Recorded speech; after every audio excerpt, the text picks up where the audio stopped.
एक बाहरी ताकत ने मेरे ऊपर हाथ उठाया और यूकेडी मेरे लिए वहाँ लास्ट तक मेरे साथ खड़ी थी। जिसने मेरा साथ दिया है मैं उसका साथ जो है मरते दम तक दूंगा। जिन्होंने धर्म की बात की उन्होंने गंगा नदी के किनारे ठेके खोले।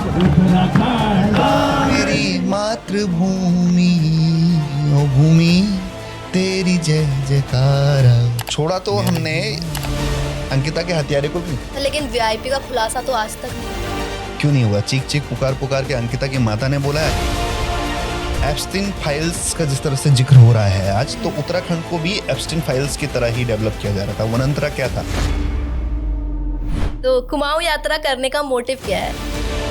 राज्य बचाना है। उत्तराखंड की पॉलिटिक्स देहरादून से चलती है या दिल्ली से? दिल्ली से। अच्छे नेता की आपके नजरिए में परिभाषा क्या है? जैसे राजधानी अभी तक तय नहीं हो पाई। बिल्कुल। 25 वर्षों में शायद हम अकेले राज्य होंगे। तो क्या लगता है अब युवा जो है अपना मन बना चुकी है और यूकेडी को इस बार सत्ता में लेके आएगी? 80% भाजपाई कांग्रेसी और 80% कांग्रेसी भाजपाई। वोट चोरी तो कांग्रेस तो आज बोल रही है, हम कब से बोल रहे हैं कि हमारा वोट परसेंटेज गया कहाँ। बॉबी पवार का कहना था कि बीजेपी छोड़ के सारे दल एक साथ होंगे तभी बीजेपी को हरा पाएंगे। जो लोग जय पहाड़ जय पहाड़ी नहीं बोलते उनके साथ कैसा गठबंधन? हम किसी को नहीं छोड़ेंगे, एक नेता नहीं। अस्पताल के अभाव में मर रहे हैं, जंगली जानवर नोच खा रहा है तब मर रहे हैं, इनके नेता हमारी बेटियों को नोच खा रहे हैं तब मर रहे हैं। इससे भी घोर काला युग आएगा। विधानसभा में मित्र विपक्ष बैठेगा जो एक सवाल नहीं उठाएगा। यूकेडी की रणनीति क्या है इस बार विधानसभा चुनाव की? अगर अगला मुख्यमंत्री यूकेडी से होगा तो वो आपकी तरह युवा होगा या कोई वरिष्ठ नेता होगा? ये बुजुर्गों को सम्मान और युवाओं को कमान। अब भी अगर कोई भाजपा कांग्रेस का झंडा पकड़े रहता है तो फिर अपनी बर्बादी तक पकड़ो, क्या दिक्कत है? नमस्कार दोस्तों, स्वागत है आपका न्यूज़ 31 पॉडकास्ट में। और आज हमारे साथ एक ऐसा युवा चेहरा मौजूद है जो सिस्टम के आगे कभी झुका नहीं बल्कि सिस्टम को हमेशा चुनौती दी। गैरसैंण को राजधानी बनाने का मुद्दा हो, बेरोजगारी का मुद्दा हो, मूल निवास, भू कानून, पलायन जैसे मुद्दों पे हमेशा मुखर रहने वाले यूकेडी के क्रांतिकारी केंद्रीय युवा अध्यक्ष आशीष नेगी आज हमारे साथ मौजूद हैं। तो सर बहुत बहुत स्वागत है आपका न्यूज़ 31 पॉडकास्ट में। बहुत बहुत धन्यवाद आपका। तो सर पहला सवाल मेरा यही रहेगा कि आपका बचपन कैसा रहा? शुरुआत से शुरू करते हैं। और राजनीति में शुरुआत कैसे हुई आपकी? देखिए, बचपन पहाड़ों में बीता जैसे एक आम पहाड़ी का बचपन होता है। गवर्नमेंट स्कूल में पढ़ाई की है। एक आम पहाड़ी जीवन का हिस्सा गाय के साथ भी आप जाते हैं, आप चारा इकट्ठा करते हैं, तरह तरह के आप खेल खेलते हैं और जो एक साधारण नॉर्मल जो कॉमन बैकग्राउंड होता है पहाड़ियों का, वैसा ही हमारा भी रहा है। राजनीति बाय चॉइस हमने कभी नहीं की। ये कुर्ता जो है ये समाज ने पहनाया है, एक जिम्मेदारी दी गई है। मैं एक पेशे से सॉफ्टवेयर इंजीनियर हूँ और मैंने एमसीए किया है। उसके बाद मैंने एनसीआर में जॉब भी की है, मल्टीपल कंपनीज में, मल्टीपल टेक्नोलॉजीज में। और उसके बाद जब मैं शांतिपूर्वक देहरादून की सड़कों पर अपना एक स्टार्टअप कर रहा था तो उस दौरान मैंने एक चीज़ का आभास किया कि एक बाहरी ताकत ने मेरे ऊपर हाथ उठाया। और जब आप कॉर्पोरेट की लाइफ में होते हो, कोल्ड वॉर जब ईमेल्स पे लड़ते हो तो आपकी बॉडी रिएक्ट नहीं करती कि ये इस चीज़ के लिए आप तैयार ही नहीं है, वायलेंस के लिए। आप तो कॉलेज में छोड़ दिया सब लड़ना झगड़ना, इस जैसे होता ही है बचपन में। जब मेरे ऊपर हाथ उठाया गया, जब मेरे ऊपर मेरे समाज की ओर इंगित करते हुए गाली दी गई तो वो मैं डाइजेस्ट नहीं कर पाया। एक उद्गार मेरे से निकला और मैंने एक आह्वान किया कि ये गलत हुआ है। तो मेरे साथ हजारों लोग जुटे, हमने मुंह तोड़ जवाब दिया उस व्यक्ति विशेष का, उस विचारधारा का। उस दिन मेरे पे 2 मुकदमे लगे। एक तो 107-16 शांति भंग और उसी दिन का एक मुकदमा है, इन्होंने 354 एक्ट लगाया है कि आपने महिलाओं के साथ छेड़छाड़ की है। जबकि मैं संपूर्ण प्रेस के साथियों के साथ गया था सवाल पूछने की, तुमने आखिर कैसे मेरे पे हाथ उठा दिया। उसके बावजूद भी मीडिया प्रेजेंस के होने के बावजूद भी, एविडेंस होने के बावजूद भी मेरे पर 2 मुकदमे ला दिए गए। उसके बाद मुझे डेथ जो है थ्रेट्स आने लगी, और मेरा ये तो तय था कि मैंने कुछ किया नहीं है और मैं झुकूंगा नहीं। सामने वाला पैसे वाला है, ताकतवर है, तो इसका मतलब ये नहीं हो हमारा उत्पीड़न कर दे, भले ही मैं एक पॉलिटिकल बैकग्राउंड से नहीं आता था। उस दिन मेरे लिए यूकेडी खड़ी हुई और तमाम युवा साथी और भी आए जिनको मैं जानता भी नहीं था। बहुत सारे लोग आए, क्योंकि जब आप पॉलिटिकल बैकग्राउंड से नहीं होते तो आप नहीं जानते किसी पॉलिटिकल नेता को क्या है। यूकेडी उस दिन खड़े हुई और सभी लोग आए और चले भी गए, पर यूकेडी मेरे लिए वहाँ लास्ट तक मेरे साथ खड़ी थी और वो स्टैंड मुझे बहुत अच्छा लगा। मैंने कहा वाह क्या बात है, ये कुछ लोग हैं पर क्या शिद्दत है कि हम तुम्हारे साथ हैं। मैंने कहा वाह। तो मैंने अगले दिन ही यूकेडी ज्वाइन की, इस संकल्प के साथ कि जिसने मेरा साथ दिया है मैं उसका साथ जो है मरते दम तक दूंगा।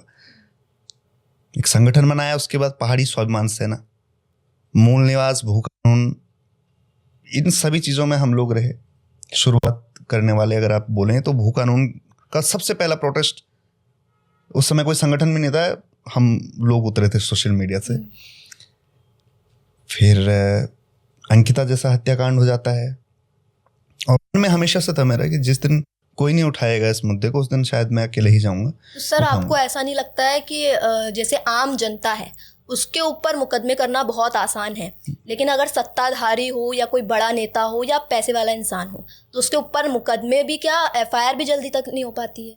बिल्कुल, इसमें लगने जैसा नहीं, ये तो हो रहा है। देखिए प्रेमचंद्र अग्रवाल ने सुरेंद्र नेगी को थप्पड़ मारे, अभी तक मुकदमा दर्ज नहीं हुआ है। और मैंने एक जगह एक युवा की सैलरी दिलाने के लिए केवल जूता टेबल पे रखा था और मेरे पे ऊपर रंगदारी का मुकदमा ठोका गया। मतलब हमारे चरित्र का हनन कर चुके हैं, कोई मुकदमा बचा नहीं है जो इन्होंने लगाया ना हो।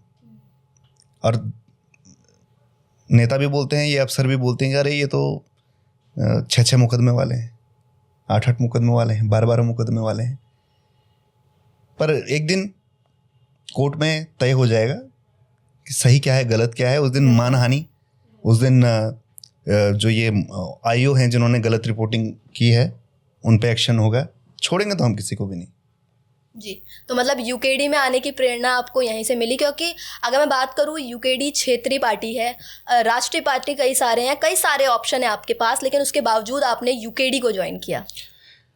इसका कारण जो है ना वो खून भी है, वो ये ब्लड भी है। बिकॉज मेरी जो माता जी हैं वो राज्य आंदोलनकारी हैं, मेरे दादाजी जो हैं वो राज्य आंदोलनकारी हैं। और एक टाइम ऐसा आता है जब आपका जो खून है वो बोलने लगता है। वो जैसा आपके माता पिता का नेचर होगा, एक दिन उस एज पे या उस सिचुएशन पे आके आप भी उन्हीं की तरह रिएक्ट करते हो, ये आपने भी महसूस किया होगा। तो मैं उसी को मानता हूँ, ये ब्लड का रिएक्शन है। भाजपा कांग्रेस में जाना कोई बड़ी बात नहीं है, कई लोग जा रहे हैं, कई लोगों ने उसी तरह से राजनीति कर रहे हैं, पर हमें व्यक्तिगत स्वार्थ की पूर्ति नहीं करनी है। अभी अब इस प्रदेश की बहुत सारी स्थितियां बदलनी हैं, बहुत सारे बोल्ड डिसीजंस जो हैं वो उत्तराखंड के लिए लेने पड़ेंगे। जैसे राजधानी अभी तक तय नहीं हो पाई, 25 वर्षों में शायद हम अकेले राज्य होंगे। और भाषा हमारी टेम्पररी राजधानी है, हाँ, भाषा तय नहीं हो पाई, क्या होगी, मूल निवासी कौन होगा ये तय नहीं हो पाया, तो क्या तय हो पाया है? एक राज्य की अवधारणा जो होती है, क्या वो राज्य बन पाया जो हम चाह रहे थे? तो राजनीति यहाँ पर नहीं है, ये प्रदेश बचाने का एक आंदोलन है जिसमें अभी युवा जो है बहुत मजबूती से जुड़ रहा है, समझ रहा है। जैसे आपने बोला उत्तराखंड अलग राज्य बने हुए 25 साल हो चुके हैं, तो उस समय पे जैसे अगर मैं बात करूं आंदोलन की, उत्तराखंड को अलग राज्य बनाने के लिए काफ़ी ज़्यादा आंदोलन हुए। यूकेडी का सबसे ज़्यादा अहम योग दिखा उस समय कि यूकेडी सबसे ज़्यादा निकल के आई थी और आंदोलन किए थे, लेकिन उसके बावजूद आज तक राज्य में यूकेडी सत्ता में नहीं रही है। तो क्या कारण रहा है सर इसका? देखिए ऐसा है, यूकेडी ने केवल अगुवाई नहीं की है इस आंदोलन की, यूकेडी ने ही आंदोलन किया है। आप इतिहास पढ़िएगा तो श्रीयंत्र और खेंट, अगर रामपुर तिराहे के बाद ये 2 आंदोलन नहीं होते तो राज्य नहीं बनता, और ये दोनों आंदोलन दिवाकर भट्ट जी ने किए। यूकेडी का विजन उत्तराखंड को लेकर एक साइंटिफिक था, क्योंकि हम एक साइंटिस्ट की पार्टी से। हमारा केवल योगदान ये नहीं है कि हमने राज्य बनाया, हमारी लेगेसी जो है फोटोन से जुड़ी हुई है। फोटोन को डिस्कवर किया आइंस्टाइन ने, और फोटोन के व्यवहार पर रिसर्च की सीवी रमन ने। पर अगर सीवी रमन के साथ अगर आप नाम पढ़ेंगे तो वहां पे आता है डीडी पंजी का रमन पंत इफेक्ट और पंत रे। फोटोन के व्यवहार में उन्होंने रिसर्च की। फिर जो हिमाचल के नेता रहे YS परमार जी, आज हर कोई हिमाचल का एग्जांपल देता है ना कि देखो हिमाचल की तर्ज पे, तो हिमाचल को डेवलप करने वाले भी डीडी पंत जी थे। YS परमार के साथ उन्होंने चकबंदी के लिए नीतियां बनाई, और बहुत सारी जितना भी आप डेवलपमेंट देख रहे हैं उनके सजेशन थे। अब हम नहीं आ पाए सत्ता में, क्यों नहीं आ पाए वो सबको पता है, पर हमारे ना आने से क्या हुआ देखो। हिमाचल जिसके लिए प्लानिंग हमारे लोगों ने की वो कितना आगे निकल गया, और यहाँ के लिए जो प्लान्स बनाए थे धरे के धरे रह गए। तो उत्तराखंड की स्थिति तो लगभग ऐसी हो गई है जैसे सोने के कटोरा लेके कोई भीख मांग रहा होगा। ऐसी स्थिति जो है यहाँ के मूल निवासी की है। उसको पहचान ही नहीं है कि मेरे संसाधन क्या है, मेरी ताकत क्या है। राज्य जब बन रहा था तो हमने राज्य नहीं तो चुनाव नहीं का एक नारा दिया हमारे लोगों ने, और चुनाव बहिष्कार कर दिया। दिखाया कि हमारा राजनीति से कुछ मतलब ही नहीं है, हम तो उत्तराखंड को बनाना चाहते हैं और बेहतर बनाना चाहते हैं अपने लोगों के लिए। पर वहीं धोखे से भाजपा और कांग्रेस ने चुनाव लड़ लिया, सीटें निकाल दी। तो जो लोग प्रधान नहीं बन सकते थे वो सांसद बने, वो विधायक बने। अब संसाधन इनके पास, राज्य बना तो मीडिया ने उतना हमें राज्य आंदोलन के दौर पर तो सपोर्ट किया, उस समय नहीं किया। अब धनबल की राजनीति हो गई, हम क्रांतिकारी दल थे, हम सड़कों पर रह गए, उतना बूथ मैनेजमेंट और नहीं कर पाए। हालांकि पहले चुनाव में हमने 25 सीटों पे प्रभाव डाला था, जिसमें हमारी 4 सीटें निकली थी और 9 सीटों पे हम दूसरे नंबर पे थे, बाकी जगह हम तीसरे नंबर पे थे। कई सीटें जो है बहुत मामूली अंतर से हम हारे, पर उसको हम मेंटेन नहीं कर पाए क्योंकि संसाधन नहीं जुट पाए, मीडिया का उतना सपोर्ट नहीं मिला। अब जब डिजिटल मीडिया आ रहा है, आप जैसे लोग आ रहे हैं, पॉडकास्ट का दौर आ रहा है, तब जाके हमारा जो 25 वर्षों से जो उद्गार है, जो दमन है, वो बाहर आ रहा है। तो इसके लिए तो मैं सबसे पहले आपको भी धन्यवाद दूंगा, और आप जैसे जितने पत्रकार हैं जो पॉडकास्ट करते हैं, जिन्होंने हमें दिखाया, समय दिया। अन्यथा ये विचारधारा तो कहीं दफन ही हो जाती। तो जैसे और साल यूकेडी इतना एक्टिव दिखाई नहीं देती थी, लेकिन इस साल काफ़ी ज़्यादा एक्टिव दिखाई दी गई है। और अगर मैं बात करूँ युवा, खासकर युवा जो है यूकेडी में बढ़ चढ़ कर दिखाई दे रहा है, जो कि जैसा कि हमेशा की राज्य की मांग रही है कि युवा अगर आता है राजनीति में तो कहीं ना कहीं अच्छे एक्सपीरियंस के साथ आएगा और कुछ ना कुछ राज्य के लिए अच्छा करेगा। तो आपने क्या प्लानिंग की हुई? देखिए, युवा बहुत मजबूती से उत्तराखंड क्रांति दल के साथ जुड़ रहा है, इसलिए भी क्योंकि वो उत्तराखंड क्रांति दल की विचारधारा को समझता है, वो हमारे जमीनी मुद्दों को समझ रहा है। और सबसे ज़्यादा किसी ने अगर भोगा है ना इस प्रदेश में तो वो युवा है। वो मेहनत करते हैं, उनका पेपर लीक हो जाता है, उन्हें डाकिया तक नहीं बनने दिया जाता, पोस्टमैन तक नहीं बनने दिया जाता, वो रोजगार भी किसी बाहर वाले को दे दिया जाता है, हरियाणा, यूपी, बिहार। तो युवा सबसे ज़्यादा पलायन कर रहा है। युवा को बर्तन मांजने के लिए अन्य राज्यों में जाने के लिए विवश कर रखा है। युवा वो है जिसको पहाड़ के लिए तैयार ही नहीं किया गया। पहाड़ के युवा को शहर के लिए तैयार किया गया कि आप 12वीं पास यहाँ से करें, आप ग्रेजुएशन यहाँ से करें, आप नौकरी करने दिल्ली जाएं, वहाँ से पासपोर्ट बनाएं और विदेश चले जाएं। तो जब अंग्रेजों का भी जो सिस्टम था, जब अंग्रेज यहाँ पे थे, तो वो हमें पहाड़ के लिए तैयार कर रहे थे। वो हमें ये बता रहे थे कि आप किस ऋतु में कौन सा फसल उगा सकते हैं, आपकी इस तरह से काली मिट्टी पे, लाल मिट्टी पे कौन सी फसल हो सकती है, आपकी जंगलों में क्या औषधियां हैं। तो वो हमें वो पहाड़ के लिए तैयार कर रहे थे। पर ये लोग, युवाओं को इन्होंने शहर के लिए तैयार किया, शहरी जीवन के लिए तैयार किया। और सबसे ज्यादा भोगा भी युवाओं ने है। अंकिता भी देखो एक युवा थी, किरण भी एक युवा थी, केदार, विपिन, बहुत सारे ऐसे युवा जिनको हमने खोया है। पेपर लीक से लेके सब चीज़ों में शोषित, पीड़ित सबसे ज़्यादा युवा है। इसलिए युवा यूकेडी के साथ जुड़ रहा है, क्योंकि एक संदेश हमारा युवाओं तक ये पहुंचा कि अगर आप राजनीति में नहीं आओगे तो आप व्यवस्था परिवर्तन नहीं कर पाओगे। आप यदि चाहते हो कि राज्य ढंग से चले तो उसके लिए आपको पॉलिटिकली मोटिवेट होना पड़ेगा, पॉलिटिकली आपको अवेयर होना पड़ेगा। क्योंकि एक समय था जब लोग कहते थे कि आई हेट पॉलिटिक्स। मैंने कई लोगों को ये बोलते हुए सुना है और हम भी बोलते थे कभी। पर अब ये अच्छा लग रहा है कि हर युवा जो है पॉलिटिकल जो है हो रहा है, पॉलिटिकली इन्वॉल्व हो रहा है और समझ रहा है कि बिना राजनीतिक परिवर्तन के व्यवस्था परिवर्तन नहीं हो।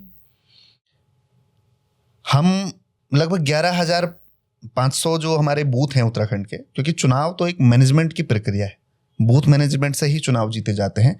हमारा संदेश गांव-गांव पहुंच चुका है। जय पहाड़ जय पहाड़ी का नारा हो या मूल निवास भू कानून, राजधानी गैरसैंण की मांग और हमारे वरिष्ठ राज्य आंदोलनकारियों का संघर्ष गांव-गांव पहुंच चुका है।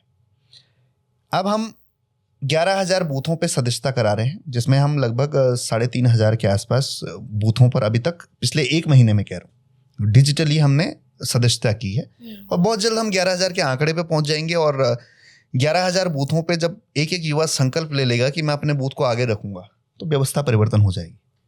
जैसे आप कह रहे हैं कि लोग सदस्यता तो ले रहे हैं, यूकेडी कहीं ना कहीं मजबूत हो रहा है, आप लोगों से मिल भी रहे हैं, पहाड़ी राज्यों में जा रहे हैं, जैसे अभी आप कुमाऊं यात्रा कर रहे हैं, लेकिन आपको क्या लगता है वोट चोरी जो कांग्रेस लगातार आरोप लगाते रही है कि बीजेपी वोट चोरी करवा देती है और लास्ट में जीत जाती है, तो यूकेडी पर कितना असर पड़ेगा? क्योंकि कांग्रेस बहुत बड़ी पार्टी है तब उस पर इतना असर पड़ रहा है, तो क्या यूकेडी को सत्ता में आने दिया जाएगा? ये आपने बहुत अच्छा सवाल किया। देखिए, जब 2002 में हम चुनाव जीते थे और उसके बाद जो परिसीमन हुआ तो उसमें केवल वो सीटें काटी गई जिसमें उत्तराखंड क्रांति दल मजबूत था। वोट चोरी तो कांग्रेस तो आज बोल रही है, हम कब से बोल रहे हैं कि हमारा वोट परसेंटेज गया कहां, इतनी खराब स्थिति हमारी कहीं नहीं थी। तो हम बिल्कुल आरोप है। और जो ये अब SIR चल रहा है, मैं इस पॉडकास्ट के माध्यम से भी और हर मंचों से ये बोल रहा हूं कि अगर किसी BLO ने साजिशन युवाओं के नाम हटाए तो भाई हम तो व्यक्तिगत तौर पे ऐसे अधिकारी को छोड़ेंगे नहीं। हम कोर्ट में भी ले जाएंगे, घसीटेंगे, सत्ता आएगी तब भी देखेंगे बिल्कुल, और कोर्ट के माध्यम से भी देखेंगे, पर छोड़ेंगे नहीं। बिल्कुल। छोड़ा तो हमने अंकिता के हत्यारे को भी नहीं। हर उस पे मोर्चा खोला है। लेकिन VIP का खुलासा तो आज तक नहीं हुआ। क्यों नहीं हुआ? चीख चीख पुकार पुकार के अंकिता की माता ने बोला है अजय कुमार है। पर सर उनके खिलाफ ना मुकदमा हो रहा है ना कोई कार्रवाई हो रही है, क्या सत्ता हावी पड़ रही है इस पे? सत्ता हावी पड़ रही है, सत्ता की हनक है, और ये सब 2 दिन का है। ये जो आज सत्ता बना के बैठे हुए हैं ये सोच रहे हैं कि हमने हमेशा रहना है। एक गाना है नरेंद्र सिंह नेगी जी का कि सदनी रहंदी ज्यों तू तेरी जिम्दानी। ये दिन जो हैं बदल जाते हैं, सत्ताएं परिवर्तित होती हैं। बिल्कुल। बड़े बड़े नेता, बड़े बड़े अहंकार जेलों में गए, लास्ट में सबका नंबर आएगा। बहुत सारी चीजें ठीक करनी है, बहुत सारों का रिवेंज लेना है। रिवेंज एक सही शब्द बोलूंगा मैं, क्योंकि हमने बहुत कुछ झेला है। अगर हमारी बहन बेटियों को भी इंसाफ ना मिले और BIPS सुरक्षित है तो एप्स्टीन फाइल्स का जिस तरह से जिक्र हो रहा है आज, तो उत्तराखंड को भी एप्स्टीन फाइल्स की तरह ही डेवलप किया जा रहा था। वनंतरा क्या था, और वनंतरा की तर्ज पर आज जो रिजॉर्ट्स हैं वो बिल्कुल एप्स्टीन फाइल में, तो देखिए भाजपा के बड़े नेताओं का नाम भी आ रहा है। बिल्कुल बिल्कुल। तो ये इनका चरित्र है भाजपा वालों का। ये उत्तराखंड को यहां इस तरह से डेवलप करना चाह रहे थे। हमारी बहन बेटियों को किस नजर से देखते हैं, इस सब चीज का हिसाब तो एक दिन लिया जाएगा। जैसे जो चीज सामने आ गई वो चीज तो पता चल जा रही है, लेकिन पीठ पीछे क्या चल रहा है वो तो जनता भी जानती भी नहीं है। लेकिन जनता फिर भी बहुत ज्यादा जागरूक हो गई। अगर रैलियों की बात करूं, यूकेडी की रैली की बात करूं या फिर कांग्रेस की रैली की बात करूं, जन आक्रोश काफी ज्यादा दिखता है। लेकिन उसके बावजूद भी बीजेपी पार्टी भी इसी बात का अहंकार दिखाती है कि अगर जनता हमें सपोर्ट नहीं कर रही है तो हम जीत कैसे रहे हैं। तो क्या कहना चाहेंगे इस पे? देखिए, ऐसा है, जनता अभी तक ये इसलिए जीत रहे थे क्योंकि हम पहाड़ की कंदराओं तक नहीं पहुंचे थे। अभी तक ये जीत इसलिए रहे थे क्योंकि हमारे पास बूथ मैनेजमेंट नहीं था। अभी तक डिजिटल मीडिया से हम गांव-गांव नहीं पहुंचे थे। पर आने वाले चुनाव में आपको परिणाम पता लग जाएगा। भाजपा हो या कांग्रेस हो, इनकी भीड़ हमेशा प्रायोजित होती है, फंडेड होती है। पर हमारे लिए लोग घर से स्वतः निकलते हैं, खुद झंडा खरीदते हैं, खुद टोपी खरीदते हैं और पहन के चलते हैं और हाथ में शान से झंडे को रखते हैं। बिल्कुल। तो हमारे साथ तो जन भावनाएं हैं। बिल्कुल। मैं जानता नहीं मैं अगले पल हमारा क्या कार्यक्रम होगा। लोग इकट्ठा हो जाते हैं, मिलते हैं, अपना प्यार आशीर्वाद देते हैं। शायद ही किसी भाजपा और कांग्रेस के नेता को इतना प्यार मिला हो जितना प्यार, सम्मान, आशीर्वाद मुझे इस दौर में मिला। और वो भी ऐसा नहीं कि एक विधानसभा तक हम सीमित हैं, वो हर जगह स्वीकार्यता है। मैं अभी रुद्रपुर से होके आया, मैं काशीपुर गया, उसके बाद रामनगर आया, कोटाबाग गया, फिर आगे अल्मोड़ा, पिथौरागढ़, सब जगह उबाल। बिल्कुल। तो क्योंकि यूकेडी को तो पहाड़ की पार्टी वैसे ही कहा जाता है और कहीं ना कहीं कांग्रेस भी सत्ता में रही है, तो बीजेपी कांग्रेस पे आरोप लगाती है कि इनने अपने जब ये सत्ता में थे तो इन्होंने कुछ नहीं किया, क्राइम को बढ़ावा दिया। अब बीजेपी सत्ता में है तो कांग्रेस कहती है कि बीजेपी क्राइम को बढ़ावा दे रही है, कोई काम नहीं कर रही है। तो क्या लगता है अब युवा जो है अपना मन बना चुकी है और यूकेडी को इस बार सत्ता में लेके आएगी? देखो, सबसे पहले तो हमें ये समझना होगा कि 80% भाजपाई कांग्रेसी है और 80% कांग्रेसी भाजपाई है। ये दोनों दल एक हैं। ये दोनों दल पहाड़ विरोधी हैं। आज से नहीं, जब राज्य बन रहा था तब से, क्योंकि अटल बिहारी वाजपेयी ने बोला था कि कभी नहीं बनेगा उत्तराखंड, क्योंकि ये तो उत्तर प्रदेश का मुकुट है। और एनडी तिवारी जी ने बोला था कि मेरी लाश पे बनेगा उत्तराखंड, मतलब नहीं बनने दूंगा कभी उत्तराखंड, क्योंकि इन्हें पूरे देश में राज करना था। पर हमारे लोगों ने बोला था कोदा झंगोरा खाएंगे, उत्तराखंड बनाएंगे, राजधानी गैरसैंण, ये हमारे मुद्दे थे। आज जब इन्होंने हमारी जनता का ऐसा हाल कर दिया है तो बहुत बुरा लगता है। पर जो लोग अपने ही घर को कमजोर करते हैं फिर वो इसी तरह पलायन करते हैं। एक अकेला प्रदेश हमारा है जहां पर 36,000 मेगावाट की कैपेसिटी है बिजली उत्पादन में, और अभी लगभग केवल 4 से 5,000 मेगावाट जो है उत्पादन है। इसमें भी एक बड़ा शेयर यूपी का है। अभी हमारी नदियों पे अधिकार उत्तर प्रदेश का है, तो रेवेन्यू तो हमारे हिस्से आता ही नहीं। लड़ाई तो ये है कि अपने संसाधनों पर, अपने पानी पर, जंगल पर पूर्णत्व स्वामित्व लिया जाए, उसके बाद परियोजनाओं पर पूर्णत्व स्वामित्व लिया जाए। 36,000 मेगावाट जिस दिन हम जनरेट करेंगे, 1 करोड़ लोगों को हम रोजगार दे सकते हैं सरकारी। एक दिन का रेवेन्यू 2500 करोड़ केवल हाइडल से, इलेक्ट्रिसिटी से। बेरोजगारी तो सर ऐसे ही खत्म हो जाएगी। बिल्कुल। स्कॉटलैंड से लेके म्यांमार तक सारे जितने भी पहाड़ी देश हैं या पहाड़ी राज्य हैं, वो सब संघर्ष कर रहे हैं अपने संसाधनों के लिए। केवल हम अकेले नहीं हैं, अपने अस्तित्व की रक्षा के लिए। क्यों? इसका एक बहुत बड़ा कारण है। पहले लड़ाई हुई ऑयल के लिए, अब ऑयल का रिप्लेसमेंट बैटरीज आ गई। बैटरी चार्ज होंगी इलेक्ट्रिसिटी से, इलेक्ट्रिसिटी जनरेट होगी पानी से। तो उत्तराखंड पे इतने लोगों की नजर है क्योंकि सबसे बड़ा पानी का सोर्स क्या है? 30% योगदान देश के पानी में हमारा योगदान है। उस पानी की तरफ सबकी नजर है। अब वो पानी ही असली संसाधन है, उस पानी को ही यूटिलाइज करना है। ये जो बोतलों में आप देख रहे हैं ना, ये भी हमारा पानी है। अब ये 20 रुपए का है, तो जो हर पल करोड़ों लीटर, अरबों लीटर बह रहा है, उसकी कीमत क्या है? मैं तो ये भी कहता हूं, पहाड़ का एक एक गांव, उसको कुछ करने की जरूरत नहीं। अगर उन पे पानी के धारे हैं गांव में तो वो अरबपति हैं, उनको पलायन करने की जरूरत नहीं। ऐसा मिनरल वाटर प्लांट लगाएंगे, जगह जगह बेचेंगे, क्या दिक्कत है? और प्रोडक्शन में तो अगर आप एप्पल उगाते हैं, कीवी उगाते हैं, तो आपको इंतजार करना पड़ेगा। पर पानी तो क्या है, बह रहा है। कोई डिस्ट्रीब्यूशन करेगा, कोई पैकेजिंग करेगा, कोई दुकान पे बेचेगा, और हम एज अ गवर्नमेंट हम बोलेंगे यहां पे बिकेगा, हमारा पानी बिकेगा। भाई केवल मैं कह रहा हूं पानी से कितना रेवोल्यूशन है। उसके बाद तो काफी जो है औद्योगिक नीतियां हैं, सिडकुल्स जो हैं, जो सिडकुल हैं, इन छोटे छोटे जगहों पे होना था। पहाड़ में मंडी व्यवस्था स्थापित होनी थी। हर न्याय पंचायत स्तर पे एक मंडी रहती जहाँ पे किसान अपनी सामग्री बेच सकता।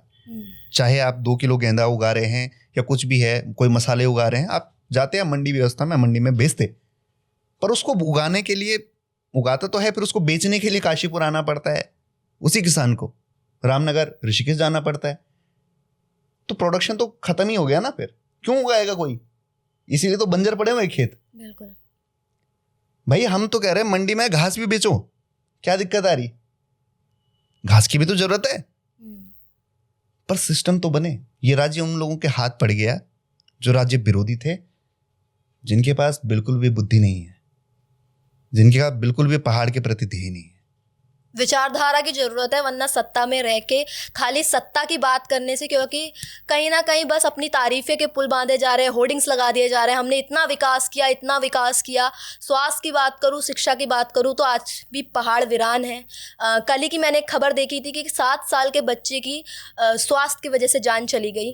तो ये एक बहुत बड़ी नाकामी है, क्योंकि उत्तराखंड अलग राज्य बन गया, लेकिन आज भी जिस तर्क पे उत्तराखंड को अलग राज्य बनाया गया था वो पूरा नहीं हो पाया है। अब मैं उस बच्चे के बारे में आपको बताता हूँ। अब लोग बोलेंगे राजनीति कर रहे हो।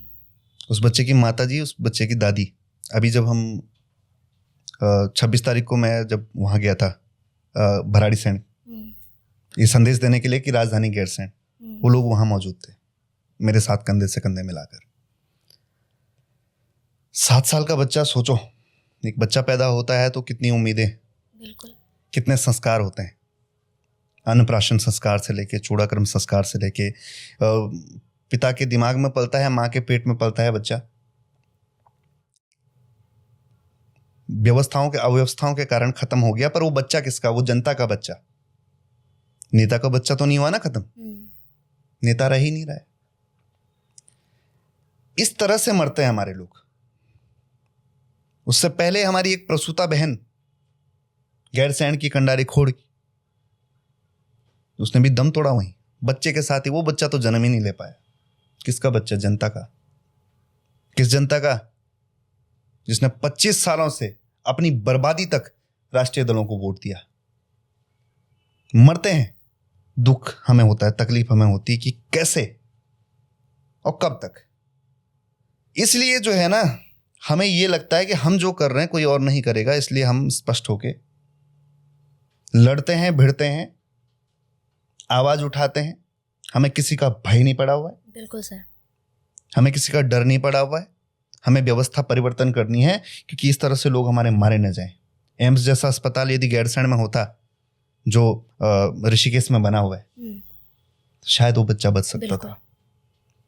अस्पताल वीरान है, अरे छोड़िए, इनकी डॉक्टर देने की हैसियत तो नहीं है। सफाई कर्मचारी मांगा इनसे। जब हम पद यात्रा में गए, धामी जी से मिले, तो उन्हें बोला चलिए डॉक्टर तो नहीं है आपके बस की, खैर सफाई कर्मचारी दे दीजिए। तो वो भी के कि सफाई कर्मचारी के पद जो वो है, उनकी नियुक्ति तो बंद होगी। आप पहाड़ के अस्पतालों के या सरकारी अस्पतालों में एक चक्कर मार के आइए, कैसी बदबू आती है उन अस्पतालों में, कितनी गंदगी रहती है। ऐसा लगता है जैसे जानवरों का भी उससे बेटर होता है। ये चीज दिखानी पड़ेगी, बोलनी पड़ेगी। अब कोई युवा अगर कोई वीडियो डालेगा तो उसके ऊपर सबसे पहले मुकदमा। हम लोग कैसे हालातों में जी रहे हैं, किस दौर में जी रहे हैं हम लोग। आज जो देख रहे हैं ना आप माहौल की, हर कोई खुल के बोल रहा है। उसका कारण यह है कि हम लोगों ने आवाज उठाई है। इन्होंने हमारा जितना दमन करना था किया, जनता ने वो दमन भी देखा। उसके बाद ये भी देखा कि उस दमन से हम कैसे उभरे, और जितने युवाओं का ये दमन करेंगे, दमन संघर्ष की भट्टी है। दमन एक ऐसी तपती हुई भट्टी है जहां से आपका संघर्ष निखर कर जंजीर में बदलेगा, बिल्कुल आकार लेगा। तो संघर्ष करने से झिझको मत। कोई दबाए, कोई डराए धमकाए तो उपरांत खड़ा है। पहले तो हमारे साथ नहीं थे लोग, अब कुनबा है बहुत बड़ा। नारसन से लेके मलारी, जसपुर से लेके पिथौरागढ़, सभी लोग हम एक हैं। और ये जो दमन करने वाले हैं, इनके खिलाफ हम अच्छा मोर्चा खोलेंगे। बिल्कुल सर। तो सर 2027 के विधानसभा चुनाव नज़दीक हैं, सारी पार्टियां एक्टिव हो गई हैं क्योंकि चुनाव आने वाले हैं। तो आपकी रणनीति क्या है, या यूँ कहूँ यूकेडी की रणनीति क्या है इस बार विधानसभा चुनाव के लिए? देखिए, चुनाव एक मैनेजमेंट प्रक्रिया है। मैंने पहले भी बोला था कि चुनाव तो बूथ मैनेजमेंट के दम पे जीते जाते हैं। चुनाव में संदेश पहुंचना चाहिए। जनभावना है हमारी तरफ है, संसाधन की हमें कोई कमी नहीं आएगी, क्योंकि जहां जनबल होता है वहां धनबल भी जुट जाता है, हर तरह की व्यवस्थाएं हो जाती हैं। स्ट्रेटेजी सिंपल है, मुद्दे हमारे पुराने। बहुत जल्द हमारा बूथ पे संगठन तैयार हो रहा है, युवा जिम्मेदारी ले रहा है। बड़ी बात तो ये है, युवा अपने घर वालों को भी समझाएगा, युवा अपने गांव वालों को भी समझाएगा, अपने परिवार वालों को भी समझाएगा, और सब कुछ युवाओं के ऊपर है। क्योंकि अगर नहीं समझा पाए तो फिर 5 साल गए, फिर 5 साल नहीं, फिर ये प्रदेश गया, बिल्कुल राज्य गया। फिर ये पूरा सिस्टम जो है हमारा, पूरा जो उत्तराखंड है, ये खोखला हो चुका है अंदर से। जो बचे खुचे पहाड़ हैं, ये उनको भी खनन करके तोड़ फोड़ डालेंगे। नदियों के साथ तो आप देख रहे हैं, फिर एक आपदा आएगी, फिर कुछ लोग मरेंगे। अस्पताल के अभाव में मर रहे हैं, जंगली जानवर नोच खा रहा है तब मर रहे हैं, इनके नेता हमारी बेटियों को नोच खा रहे हैं तब मर रहे हैं। नहीं बदलेंगे अगर हालात, तो फिर तो ये आप समझिए कि उत्तराखंड का अस्तित्व खत्म हो जाएगा। यहाँ का मूल निवासी पलायन करेगा, उसके लिए कोई रोजगार व्यवस्था नहीं रहेगी, न्याय के लिए भी तरसते रहेंगे। इससे भी घोर काला युग आएगा जी। विधानसभा में मित्र विपक्ष बैठेगा जो एक सवाल नहीं उठाएगा। वो भी तो सेम उनकी कॉपी है, मंत्रालय तो सभी कांग्रेसियों पे है। तो ये बहुत जल्दी भंडाफोड़ होगा इनका। मैं आशा नहीं है, उम्मीद भी है। साथ दे रहे हैं जो लोग, हमें सोशल मीडिया पे देख रहे हैं, वो ज़मीन पे भी जुड़ रहे हैं, मिल रहे हैं, और उनकी ऊर्जा, उनका जोश देख के जो है थकान मिट जाती है। ये ऐसा लगता है कि हाँ, सही दिशा में हम लोग काम कर रहे हैं। अच्छा, जो चुनाव में शराब बांटी जाती है, कहीं ना कहीं युवाओं को भटकाने का काम किया जाता है, तो क्या लगता है ये इलेक्शन में कितना रोल प्ले करती है? और क्या आज भी अब का युवा है वो एक बार फिर इलेक्शन में भटकेगा? देखिए, जहां विचार पहुंच जाता है ना, वहां संसाधन फेल हो जाते हैं। अब युवा को तय करना होगा कि अगर कोई राष्ट्रीय दल का व्यक्ति बोलेगा कि इतना पैसा देता हूं और एक शराब की बोतल देता हूं, तो उसको तय करना होगा उसको बेहतर भविष्य चाहिए या वो थोड़ी देर का भौतिक सुख। प्रचलन तो कब से चलता आया है, जानते सब हैं, लेकिन फिर भी ये चीज रुक नहीं रही है। ये चलन आया है 1880 से। 1880 में सबसे पहला शराब का ठेका खोला गया अंग्रेजों द्वारा, और उन लोगों ने ये बोला कि ये पहाड़ी लोग जो हैं शराब नहीं पीते हैं, इनकी संस्कृति से तालमेल नहीं खाता है, तो कम कम ठेके खोलते हैं। जिन अंग्रेजों को साइमन गो बैक किया हमने। फिर उसके बाद भाजपा की सरकार आती है और गंगा नदी के तट पर ठेके खोल देते हैं, जगह जगह 4 धाम के मार्ग पर ठेके खोल देते हैं। सबसे पहली बार शराब कहाँ आई, कैसे आई गांव तक? बस्तों में आई, राष्ट्रीय दलों के बस्तों में। इन्हों लोगों ने शराब की लत लगाई, फिर वो शराब धीरे धीरे शादियों तक पहुंच गई। आज हर जगह शराब, हर जगह ठेके। युवा तो फ्रस्ट्रेशन में उस नशे की तरफ जा रहा है ना। पर समझेंगे युवा, बिल्कुल समझना ही पड़ेगा, कोई ऑप्शन नहीं है। जो नशे में पड़ गया, प्रलोभनों में आ गया, फिर बदलाव नहीं हो पाएगा, फिर चीज़ें बदल नहीं पाएगी। और पढ़ा लिखा युवा है, भुक्तभोगी युवा है, ऐसी गलती तो नहीं कर सकता जी। अगर इलेक्शन को भी हम साइड रखें तो आजकल ज़्यादातर नशे की खबरें काफ़ी ज़्यादा बढ़ गई हैं प्रदेश में। कहाँ उत्तराखंड को इतना अच्छा राज्य माना जाता था, संस्कृति, पहाड़ों की वादियों वाला, लेकिन कहीं ना कहीं युवा जो है नशे की तरफ आकर्षित हो रहा है। तो ये पार्टी का इसमें रोल है या कोई कुछ और रीज़न भी है इसका? ये भाजपा और कांग्रेस का रोल है। मैं बताता हूँ आपको कैसे। नरेंद्र मोदी जी हैं, देश के प्रधानमंत्री हैं। गुजरात लगभग नंबर 1 राज्य है। कैसे है? क्योंकि वहां पे शराब बंद है। तो यहां पे शराब बंद क्यों नहीं किया आपने? सत्ता तो यहां भी उन्हीं की है, क्यों नहीं की बंद? भाई, जब आपको पता है कि नशा बंद करने से कोई राज्य तरक्की पा रहा है, तो आपने यहां की संस्कृति खतरे में क्यों डाली? ये राज्य खतरे में क्यों डाला? हमारे लोग मोदी जी करते रह गए, मोदी जी को सोचना चाहिए था कि नशा बंद करो भाई, उत्तराखंड में नशा मुक्त करो। मैं इसी बोल्ड डिसीजंस की बात कर रहा हूँ, इन्हीं बोल्ड डिसीजन की बात कर रहा हूँ। उत्तराखंड के लिए लेने पड़ेंगे ये बोल्ड डिसीजंस। गुजरात की भाषा गुजराती सिक्योर कर रखी है, राज्य भाषा का दर्जा दिला रखा है। उस राज्य भाषा के चलते कोई नॉन गुजराती जो है वो सिस्टम में घुस नहीं सकता सरकारी नौकरी में, और यहाँ पे आपने हिंदी कर दी। मतलब हमारी भाषा को प्रिजर्व करने के लिए क्यों नहीं ये लोग स्टेप उठाते हैं? 2 राज्य भाषा का दर्जा, क्या दिक्कत है? ये सब चीजें हमारे साथ साजिशन हो रहा है। ये हमारे एक तो पॉपुलेशन इंजीनियरिंग एक टर्म है। किसी भी जगह की जैसे संस्कृति खत्म करनी हो तो पहले वहां पे प्लांटेड लोग बसाए जाते हैं। आज देखो ना, हमारा पहनावा, हमारी पहचान, हमारा खान पान सब कुछ बदल गया है। और ये अंग्रेजों ने बोला था कि सबसे पहले गुलाम यदि किसी कौम को करना है तो उसके खान पान, संस्कृति, भाषा, पहनावे पर अटैक करो। बखूबी हमारे पर अटैक हो गया है। और जब संस्कृति साहित्य का दमन होता है तो फिर अधिकार खतरे में आ जाते हैं, और अधिकार आ रखे हैं खतरे में। अधिकार कहाँ, तो बेटियां खतरे में हैं। तो इतना कुछ हो गया है। अब भी अगर कोई भाजपा कांग्रेस का झंडा पकड़े रहता है तो फिर अपनी बर्बादी तक पकड़ो, क्या दिक्कत है? सर, गठबंधन के बारे में क्या कहेंगे? क्योंकि आपके विचार देख के लग तो नहीं रहा है कि आप गठबंधन के मूड में हैं। नहीं, गठबंधन हम कभी नहीं कर सकते, वो भी इनसे जिनका कोई चरित्र नहीं है।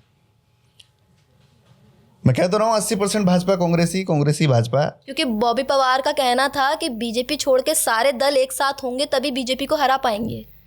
अब देखिए, ऐसा है, यूकेडी एक संघर्ष की गाथा है। यूकेडी संघर्ष है बिपिन चंद्र त्रिपाठी जी, काशी सिंह एरी जी, इंद्रमणि बडूनी जी, दिवाकर भट्ट जी और तमाम हमारे 42 जिन्होंने शहादत दिया। अब आज के युवा को यह समझना होगा कि पहले हमें अपने बड़े बुजुर्गों का जो संघर्ष है, जो उनकी लड़ाई है, उसको पहले अंजाम तक पहुंचाना पड़ेगा। पहले ही आपको ये नहीं सोचना पड़ेगा नहीं कि हम भी कुछ कंडीशंस रखेंगे। हम तो कह रहे हैं दरवाजे खुले हैं, यूकेडी के आओ, तुम्हारा घर है भाई। यूकेडी में तो सेकंड लाइन ऑफ लीडरशिप है ही नहीं, या तो बहुत वरिष्ठ लोग हैं या तो नए लोग हैं। तो भविष्य किसका है? युवाओं का है। तो इसमें आने में क्या दिक्कत है? हम गठबंधन किसी भी सूरत में नहीं करेंगे, क्योंकि गठबंधन करना, जो लोग जय पहाड़ जय पहाड़ी नहीं बोलते उनके साथ कैसा गठबंधन? जो लोग आइडियोलॉजी के लिए स्पष्ट नहीं है, भाषा के लिए स्पष्ट नहीं है, जो लोग क्षेत्रीय सोच के हैं भी या नहीं, उनके साथ कैसा गठबंधन? बिल्कुल। तो यूकेडी के साथ आइए, यूकेडी को मजबूत करिए। यूकेडी आपका घर है, इस राज्य को बचाना है पहले। अपनी राजनीति बाद में भी हो सकती है। मुझे कोई बोले, जितने मेरे मुद्दे हैं, राजधानी गैरसैंण, भू कानून, मूल निवास, जल जंगल, जमीन का अधिकार, भाषा को दर्जा, इतनी चीजें कर दो, मैं राजनीति छोड़ देता हूं। पर क्या ये युवा बोल पाएंगे और क्या हम छोड़ देंगे राजनीति?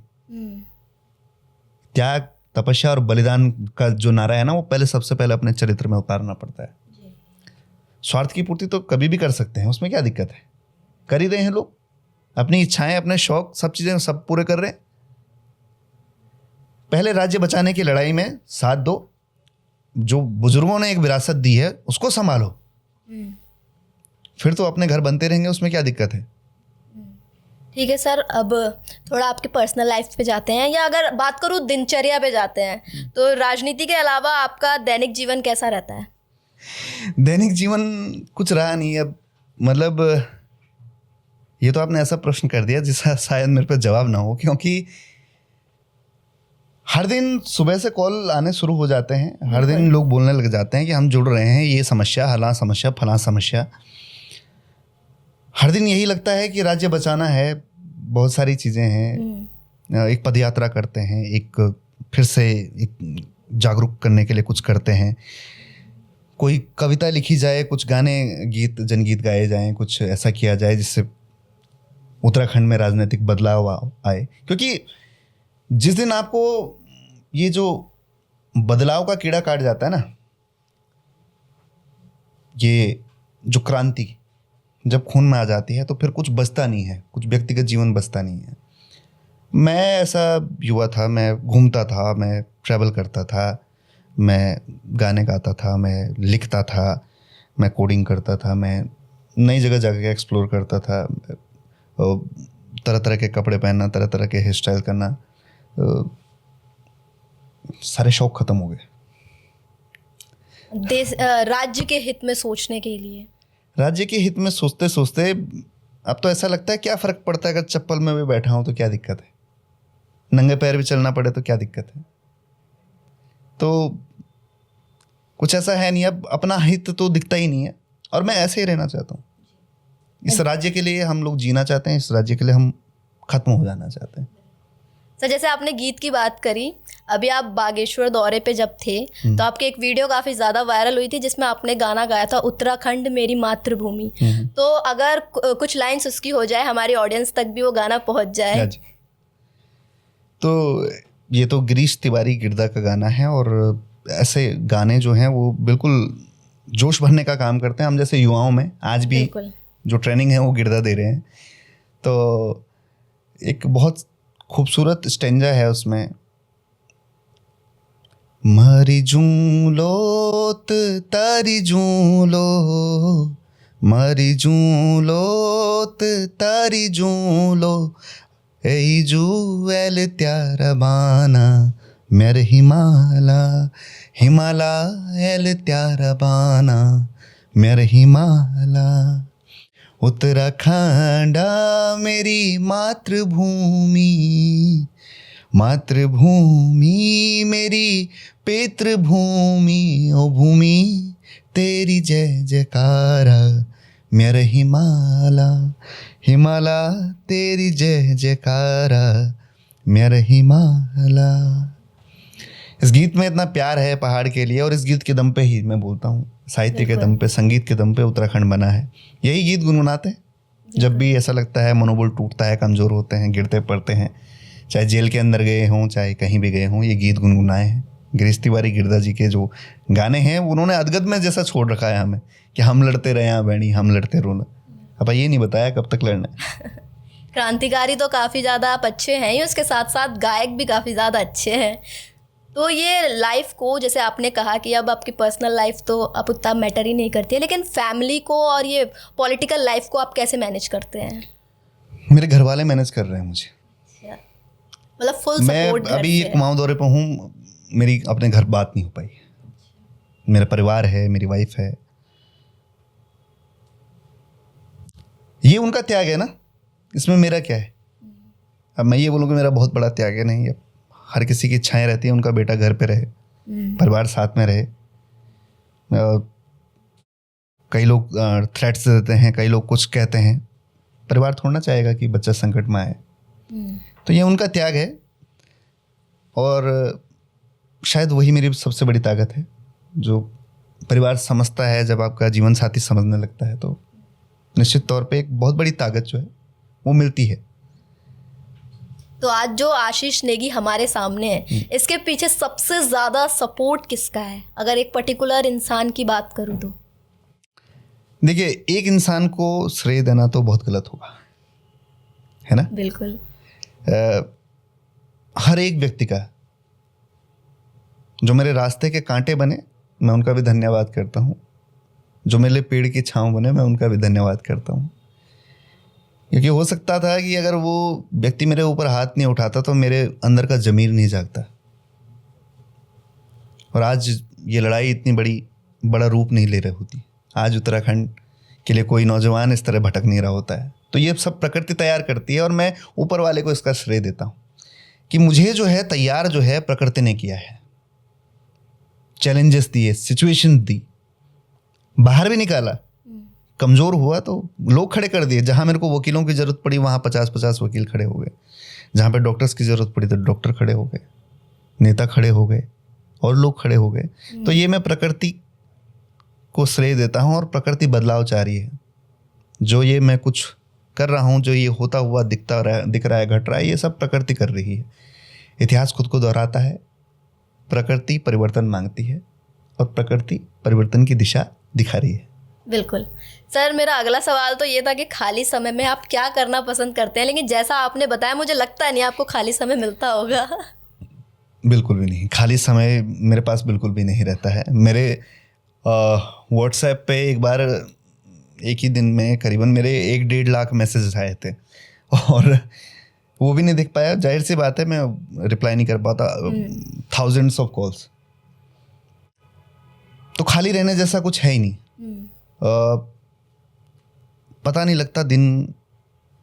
आज आप मुझसे पूछोगे कि तारीख क्या है और वार कौन सा है, तो शायद मुझे ये भी नहीं पता है, क्योंकि ये आज से नहीं, पिछले 2-3 सालों से ध्यान तो कहीं और है ना। ध्यान तो नीतियों पे है, समय का पता नहीं लगता विजन है। कुछ और है। हाँ, तो जब आप खो जाते हो ना किसी चीज में, मन से कोई चीज करते हो, तो आपको पता नहीं लगता है समय का, दिन का, वार का, फर्क भी नहीं पड़ता है। जब आप किसी चीज में डूब जाते हो, जब आप मेहनत करने से घबराते नहीं, जब आपको अपने काम में बहुत खुशी मिलने लगती है, जब आपको ये लगने लगता है कि मेरा काम जो है एक दिन इस राज्य में एक बहुत बड़ा परिवर्तन लाएगा, जिससे पहाड़ पे बैठा हुआ एक दूरस्थ मकान का बच्चा भी खुशी से अपना जीवन जी पाएगा, तो तब त्याग, तपस्या, बलिदान इतना बड़ा लगता नहीं है।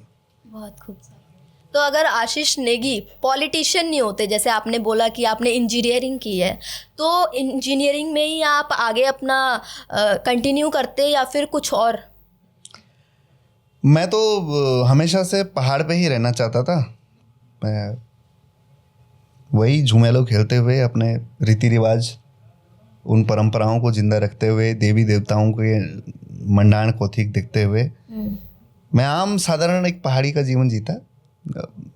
पंदेरे जाता, पानी लाता, खेत में जाता, हल लगाता, चारा लाता, फिर कुछ अपने खेतों में हम लोग बागवानी करते, सेब की, कीवी की, हम प्रोडक्शन की तरफ जाते, और एक मॉडर्न एग्रीकल्चर, एक किसान, मॉडर्न आप बोल सकते हैं, एक पर्वतीय किसान जो कि विलुप्ति की कगार पे है, शायद उस दिशा में मैं बढ़ता, ये मुझे लगता है, क्योंकि मेरा ज़मीन से और बहुत जुड़ाव रहा है। मुझे बहुत खुशी होती है जब मैं कोई पौधा तैयार करता हूँ, उस पर मैं फल आते हुए देखता हूँ, तो वो बहुत एक मेडिटेशन की तरह है। उसको देखना, उस प्रक्रिया को देखना कि चीज़ें होती हैं। और सबसे ज़्यादा मैं कहता भी हूँ, अगर किसी को जैसे डिप्रेशन है, अगर किसी को बहुत परेशान है, तो एक पौधा लगाए छोटा सा, उसमें डेली जो है वो पानी डाले, समय दे, और वो देखे कि किस तरह से वो चीज़ें बढ़ रही है। पॉजिटिव एनर्जी भी आती है कहीं ना कहीं उससे। बहुत बहुत बढ़िया। मैं खाली टाइम पे, तो हम तो जंगल के बीच रहने वाले लोग हैं, हम तो खाली टाइम पे जंगलों में गए और देखे, पौधे देखे, हर चीज़ देखे, हर सीजन में प्रकृति देखो ना। पहाड़ों में हर दिन अलग सा है, ऐसा लगता है कि जैसे वॉलपेपर चेंज हो गया होगा, जैसे आपके डेस्कटॉप से। हर दिन आप अलग लोकेशन पे, दरवाजा खोलो, रात को बारिश हुई, सुबह में बादल देखो, अलग किस्म के। हिमालय सामने घर से दिखता है, हमेशा उसको देखते रहते हैं, हर दिन अलग सा दिखता है, हर दिन खूबसूरत लगता है।